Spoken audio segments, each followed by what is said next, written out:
In a 2025 Harvard youth poll, only 57% of young adults aged 18 and 29 said that getting married was important. And marriage rates themselves have fallen precipitously since 1980 in the US.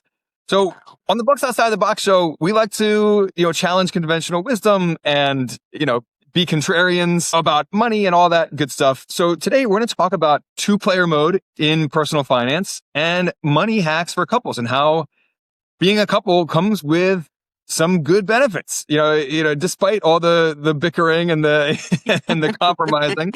Deni, you've been married for many decades, Yes. Yeah. So yes, being in a couple, sharing a home together, sure, it comes with its downsides, but there are also some great upsides, particularly financial upsides that we're going to focus on today. So let's hop right in. First and foremost, the simplest of these is just shared expenses, right? I mean, there's an old saying from many decades ago that, two can live at the same cost of one, or probably, getting the phrasing of that a little bit wrong. But, that idea that two people can live for the same price as one person, and that's not entirely true, but it's almost true. I mean, there's a lot of truth in that. So first of all, obviously you can share a 1-bedroom apartment or a studio apartment or a 1-bedroom house, right, with a romantic couple that you probably wouldn't want to do with like a housemate, right? You don't want to get one with your buddy, a studio? Yeah, exactly. With Stearns, who's sleeping on the couch, like. So yeah, I mean, housing, that's an obvious one. You can share the same type of housing that a single person could have. So that's a big one, right? Because housing is the number one expense that most people have in their budget. And, on a related note, there are all kinds of house hacking possibilities that come up. If you have another person, you can rent out that second bedroom, right? In your house or in your apartment. Or you could set up a garage apartment or a basement apartment or whatever. You could set up an ADU somewhere on the property, potentially. Or share property with in-laws or whatever, to reduce whatever the costs. I mean, that's happening more and more now because the housing costs are so high. Exactly. So, there are some housing, you can definitely save on housing, being with a romantic partner. You have one set of furniture costs, right? And household goods. You don't have to buy one set of all that stuff, one couch or whatever. You're not going to have two sofas? One air fryer, one washing machine. So yeah, I mean, you save on that, all those household goods and furniture and decor and all that stuff. Shared cooking and food, right? I mean, you can make one meal for multiple people, just scale up the ingredients a little bit. And I mean, what we do in my household with my wife and I, we take turns cooking. So obviously there's a labor savings there too, right? So I only have to make dinner, 4 times a week instead of 7 times a week or whatever. But you can also add even a little bit more of the ingredients in and just have leftovers for lunch the next day and save money on the next day's lunch as well. But, my husband pays me not to cook.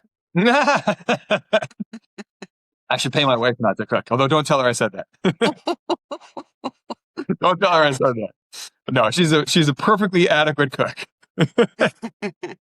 But yeah, so, saving on the labor of cooking, cooking more meals in instead of going out more. When you're single, you inevitably go out to eat more or order delivery more or takeout or whatever.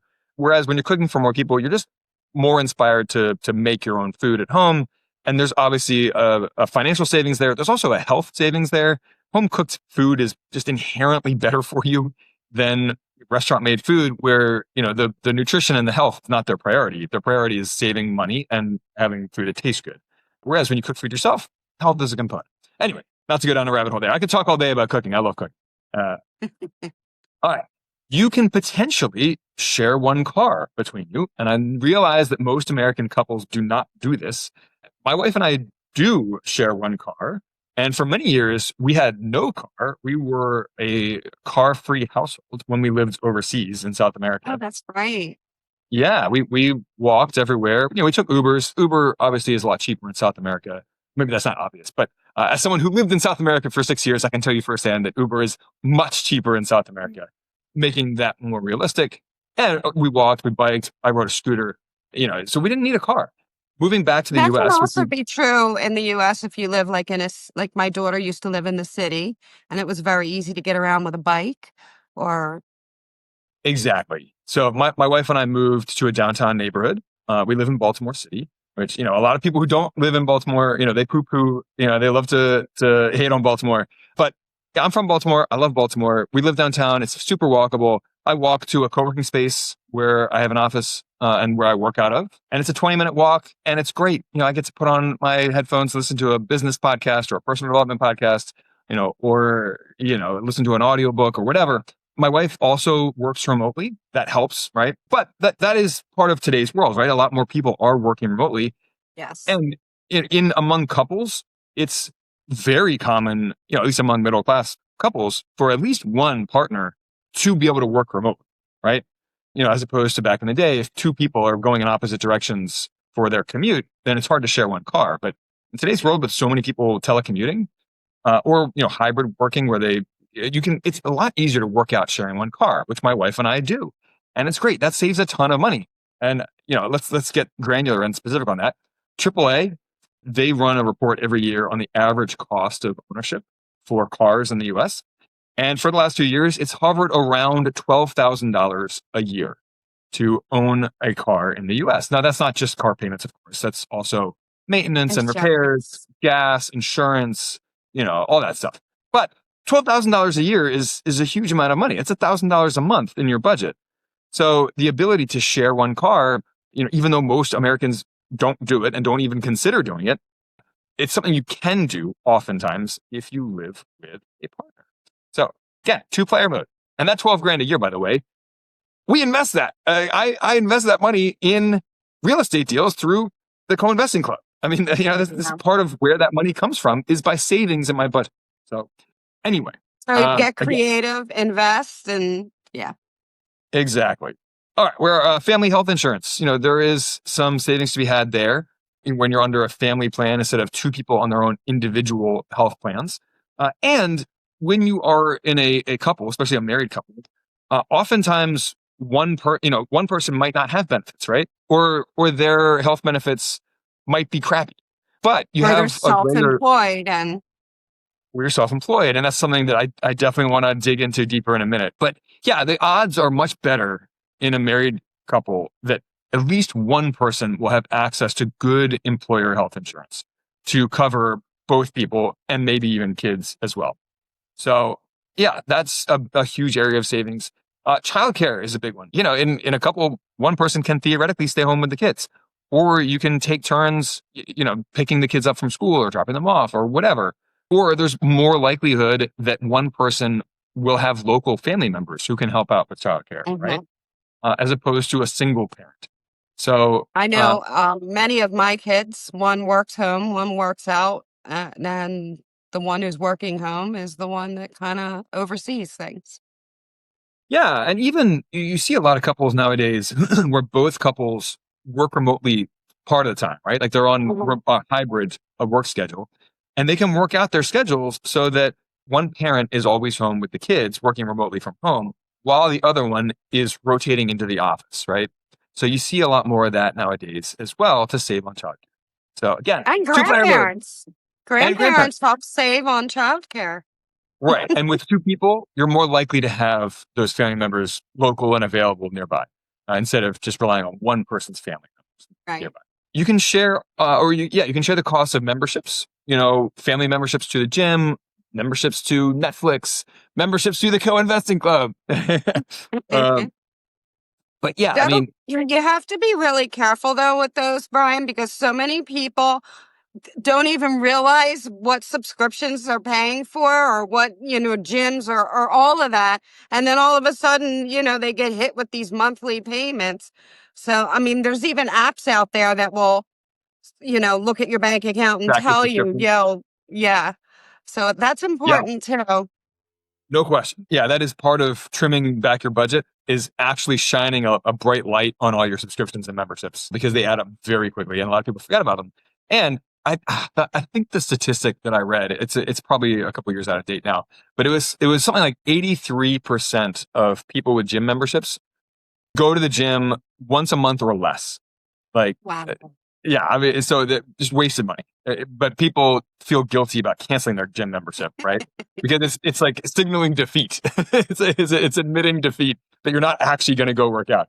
I go to the gym several times a week. I love it, but that's that helps with your energy and obviously health. But that's how I keep my energy up in the afternoons. Is I work out in the middle of the day. So anyway, go to the gym, keep that membership, but share it with your spouse and actually go. And then travel. If you are doing road travel, instead of flying, it's obviously a lot cheaper to all pile together into one car than to be driving on separate road trips as single people. But you can share one hotel or one Airbnb or whatever. You only have to do one round of travel planning, because there is work involved in planning travel. Yes. So there are some travel savings as well in two-player mode. Okay, And so road trips could be fun. I love road trips. Road trips are great, and you and your husband go traveling in an RV, which is super fun. Yes. Yeah, and that's the kind of stuff that you can do as a couple. That's less fun and less practical if you're by yourself, right? If you're a single Yes. person. Yeah. So just putting that out there. Okay, so shared expenses, you can save a lot of money. You can almost live two people for the price of one. Not quite. You do have to buy more groceries and stuff like that, but almost two for the price of one with shared living expenses. Okay, this is a big one, and we alluded to this a minute ago, but sharing financial security and healthy risk taking, calculated risk taking. So this is something that has played out in my marriage that I can speak to firsthand. My wife has a very stable career, or at least she did up until 6 months ago. But that's neither here nor there. So my wife has historically worked as a school counselor, which is not a high income gig, right? I mean, school counselors earn roughly equivalent to what teachers earn, but very stable, great benefits, so that stability creates a floor for your household income. And that floor allowed me to, co-found Spark Rental with you, Deni, because, and for a little while, for many years, actually for 10 years, our aim as a household was to live entirely on my wife's income and benefits and to save and invest all of my income. Now, that in the early years of Spark Rental, before it was profitable, there was no income. I mean, you and I were pumping all of our money, all of our revenue from Spark Rental back into the business to grow it. But that's the kind of thing that would be really hard to do if you're a single person, right? That's really hard. But we were able to do that because of my wife's stable, solid income and benefits. Now, we were also living overseas, which helps, but I mean, you can do this in the States too. The same principle applies, right? In a couple, in a marriage, if one person has a stable, steady W-2 job with great benefits, then that frees the other partner up to take some greater risks in their career. Start a business, maybe. Even, my husband and I, when he wanted to start his own business, I supported us. I was able to, Right. so he could do that. And then when I wanted to go out on my own, his business was thriving, so I was able to go out. So it is, when you have a team, it's better. Our couple. And you raise a great point. So in your story with Jerry, how so in the beginning you were the financial rock, if you will, with the steady job, right, the W-2 job, and then he could take the risk to start his dream business, and then later that business took off, and that freed up you to start your dream business, and now you're both entrepreneurs and both living your dream work, right? Your dream entrepreneurial work. So, both people can have their cake and eat it too, right? But it helps to stagger that, right? So, yeah, and this is the kind of stuff that you can do when you're married, or if you have a long-term domestic partner. So that really helps. And then that also another component to that, or another angle of that, is the investing side. So if you have one partner who is bringing in very stable income, maybe has access to some great workplace retirement benefits and accounts, that can free up the entire household, the couple, to invest, to take some greater calculated risks. So, for example, nowadays in the co-investing club, we meet every month, we vet passive real estate investments together, some of which are private equity real estate investments. And, nowadays we vet those as a club with like 50 sets of eyeballs on these and all, much better at analyzing risk. But when I first started investing in private equity real estate, that was not the case, right? I was just out there on my own. I was new to it. And even though I had a background as a rental investor, a single family home rental property investor, that is a very different type of investing than investing in real estate syndications or in private notes or real estate funds, whether they're equity funds or debt funds or whatever. Yeah, I was new to it. I didn't know much about it. I was bad at analyzing risk, but I started making some of those investments by myself in passive real estate investments. And those, because I didn't have the experience, because I didn't have a group of other people to vet them alongside, a community to vet them alongside, those were high risk investments. Now, again, today, that risk is much mitigated by the fact that, we have an investment club that all vets these together and we all have our eyeballs on these together and we're bringing together all of our experience. But at the time, it was new to me. It was high risk, right? But I was able to take those risks. Our household, my wife and I together, were able to take those risks because we had that financial foundation, right? Like the rock foundation of the steady income, steady job. So you can take calculated risks in your career, or at least for one person at a time when you're in a couple. And you can also take some of those calculated risks with your investments that would be scarier to take if you are a single person, right? So we have a ton of couples who invest together. Some of them do it separately, but a lot of them will do it together. And because of the low entry of $5,000 per deal and whatnot, and they can diversify. Even there, I've seen where one couple was, maybe we shouldn't do this one, and another couple saying, the other half saying, no, let's try. But because of the low entry point, they don't argue as much. They do it together because, it's different. Yeah. And with two people, you have more money to invest, right? So it's easier to hit those minimum investment thresholds. So for real estate, if you're investing by yourself in real estate, that threshold is typically in the $50,000 to $100,000 range. Whether you're buying rental property, whether you are flipping a house, whether you are investing in real estate syndications or private notes, it's normally in that $50,000 to $100,000 range, which obviously is a serious amount of money. In our co-investing club, it's $5,000 minimum, which is not nothing, but it's obviously a lot cheaper. But having two people earning money as a couple, you just have more money to invest. Combining two income streams there, two active income. It makes it easier to, make those real estate investments that have higher minimums, or in the case of our co-investing club, to practice dollar cost averaging, where you're just putting in $5,000 a month or $5,000 every other month or whatever. You just have more money to invest. So, all right, there are some tax benefits. Actually, before we switch over to tax benefits, let's talk about retirement accounts because that's more relevant to what we were just talking about. So, with two people, obviously you have double the access to retirement accounts. Each person can open their own IRA. Often, if both people will have a workplace retirement account, like a 401k or a 403b, you can potentially open an HSA for your family and contribute the higher family contribution instead of the single person contribution. So the family size contribution is roughly double the individual contribution limit. And HSAs, by the way, we could do a whole episode on HSAs, and we should. Health savings accounts for anyone who's not familiar with that term, but they offer the best tax benefits of any tax preferred account in the US. You get the initial tax deduction, and it also compounds tax free. And there's no taxes on withdrawals. So HSAs, yes, they're great for health expenses, but they also serve as a great secondary retirement account. I don't think many people know that, Brian. Yeah, well, when you get retirement, you're going to have health expenses, right? So, yeah, you're going to have qualified health expenses in retirement, no question. So HSAs can make a great secondary retirement account with even better tax benefits than your typical IRA or 401k. Anything you want to add about that before we move on from retirement accounts?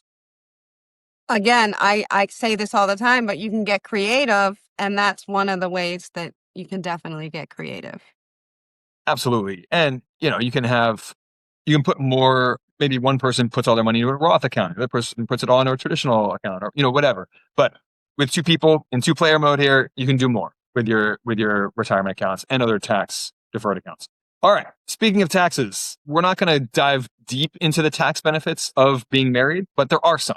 And we'll just do a really quick high level overview. So, for one thing, it averages out your income when you file jointly. If one person has a very high income, the person has a very low income, you can combine those together and keep your household together in a lower tax bracket.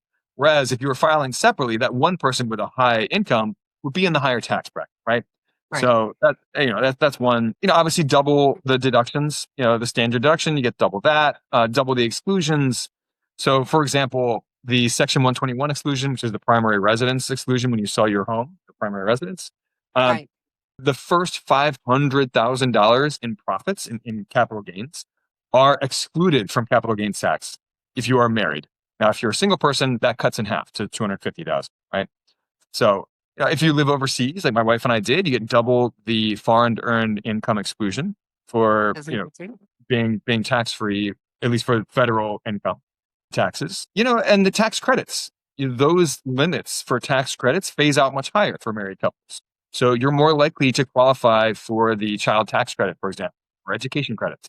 Right now, there's a million tax credits out Don't there. go having 10 kids. Like Elon Musk. I think he has 13, right?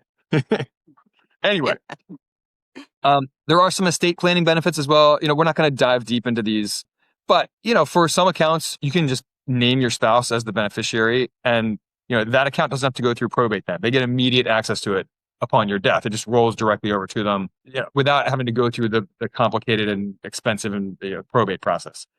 So there's some of that stuff as well. You can talk to a lawyer or financial planner, but setting up trusts can also have tax benefits and protection. And that could be easier among married couples. Real estate, obviously you and I have a real estate background. When you own properties together, whether it's your primary residence, whether it is an investment property or a second home or whatever, as a married couple, you can own that.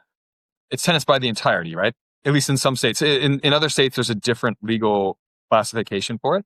But in that legal ownership structure, that deed structure, when one spouse dies, the other spouse inherently inherits their ownership interests. So that surviving spouse, you don't have to do anything, doesn't have to go through probate or any of that stuff. They take over the ownership interest from their spouse who just died. So again, we're not going to die. There's a whole conversation to be had about estate planning and marriage benefits stuff, but just be aware that there are some. We touched on a couple of them.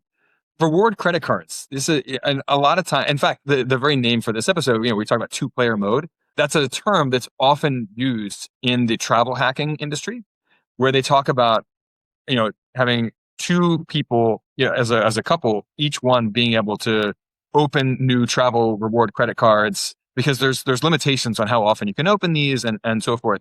But with two people, you can double that up, right? You can open twice the number of credit cards with travel rewards and get those really juicy initial reward points. You get the $75,000 points. You don't want to be paying small little amounts and keeping a high balance and paying ridiculous interest rates just because you're getting free travel rewards. Right. Yeah. So, and what we're talking about here is really the initial account opening bonus that you get. Oh, okay. So, you open a new card and they'll say, well, if you spend $4,000 within the first 3 months and pay it off, of course, then we'll give you 100,000 points, or, as like a new sign up bonus. And that is really where the best, like the juiciest rewards are in those travel rewards. So being able to open more of those cards, between two people and getting double the initial sign up bonus is much easier with two people. And with two people, you can put the entire household spending on the one card for those first couple months in order to get that, hit that spending threshold, right? And of course, pay it, like you said, Deni, pay it off in full every month. Don't pay interest. But so travel hacking, there's some benefits there too for the two-player mode. Here's the thing though, and here's the big caveat for all of this. For you to get all of these benefits with your spouse or your domestic partner or whatever, you need to both be rowing the boat in the same direction. And that is much easier said than done. And that is something, where my wife and I, sometimes we will be rowing in opposite directions. And that hurts, right? I mean, that can ruin a lot of the benefits. if one person really likes to spend and the other person is trying to tighten up spending so that they can save and invest more, or 100 other things, right? You have to be rowing in the same direction. Now that, The other thing is nice about the club that I like when, you have, because everybody has their differences. No, the best couple is going to have differences.